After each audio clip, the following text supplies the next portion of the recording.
Good morning students. Today I am going to teach you the 7th poem of your English reader book, and the name of the poem is When I Set Out for Lioness. Students, just open your book and page number 109 and concentrate your mind. Listen to me very carefully. As a young apprentice architect, British poet and novelist Thomas Hardy once visited a parish to supervise the restoration of a church. The British poet and novelist Thomas Hardy, when he was a young apprentice architect, then at that time he visited a parish, means a church, and he visited there to supervise the condition of that church. And when he returned from the church, the people, they noticed two things. They noticed two changes in him, and the changes were what? There was a new glow in his eyes and a crumpled piece of paper sticking out of his coat pocket. People saw that there were two changes in the poet, and that changing was, first one was a new glow in his eyes, and the second one was the folded piece of paper that was coming out of his coat pocket. Okay, that paper, it is recorded in one of his biographies, contained the draft of a poem. Now, just you are going to read that very poem inspired by a visit to a place which the poet calls Lioness. Students, Lioness, that is an imaginary place. It is the imaginary place of the poet.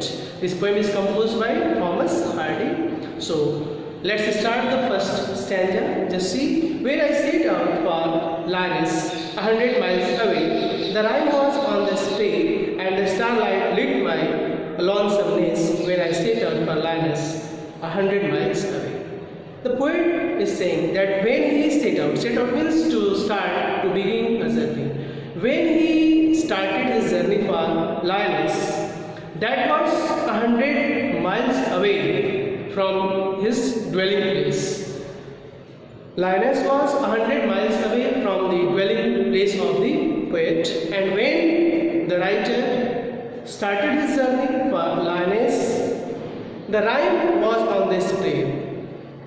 At that time, there was the frost, and it was on the leaves and branches of the tree. The frost was on the leaves and the branches of the tree, and starlight lit my lonesomeness, and the starlight helped him in night. It was the time of night, and the starlight helped him in night when he was alone. Means at that time he was alone. There was no one with the poet, only the starlight.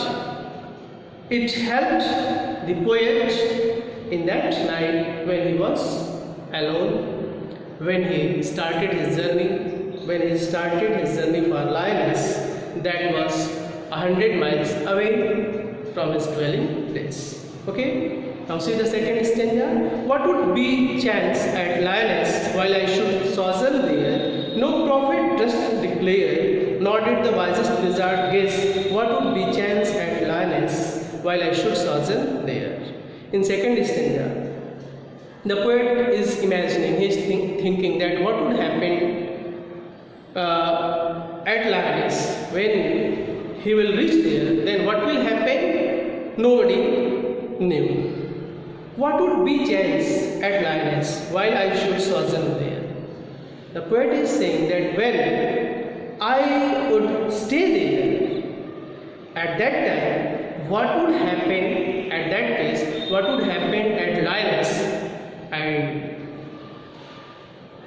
didn't know. No prophet just declared, nor did the wisest wizard guess.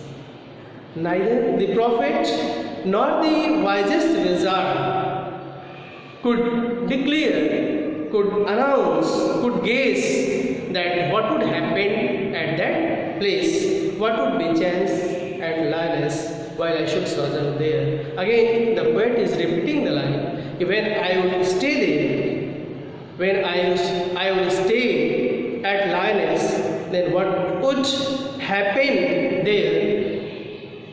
It could not be told, it could not be announced, it could not be declared, it could not be guessed by the prophet or by any wisest wizard. Okay? Now see the third stanza and last stanza. When I returned from Lioness with magic in my eyes, all marked with mute surmise, my radiance rare and fathomless, when I returned from Lioness with magic in my eyes.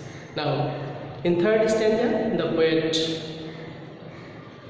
has returned from that place that was Lioness, that was his imaginary place. The poet is saying that when he returned from Lioness, at that time there was magic in his eyes.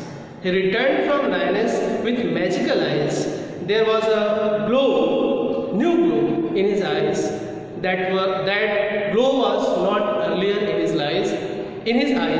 When he returned from Lioness, at that time there was magic. There was another kind of glow in his eyes. And when the people saw him the poet with his magical eyes, then all marked with mute. Then all the people became silent and they started guessing, surmise, guess. They had the doubt. They started guessing that what had happened there. My radiance rare, because the glow was rare and fathomless. The glow in the eyes of the poet was rare and it was so deep that could not be measured by the people who were around him. That's why they were silent in surprise and they only guessed that what would happen there, what had happened there, because of the glow of the poet. The glow was very rare and it was so deep that could not be measured by anyone. And again the poet is repeating that when he returned from that imaginary place, there was the magic in his eyes. He returned from Lioness with magical eyes. Okay? So students, the poem is completed. You will write the word meaning that is written here and also that is given in your book. And after that, you will write the summary of this poem also in your notebook. Okay? That's all for today. Thank you.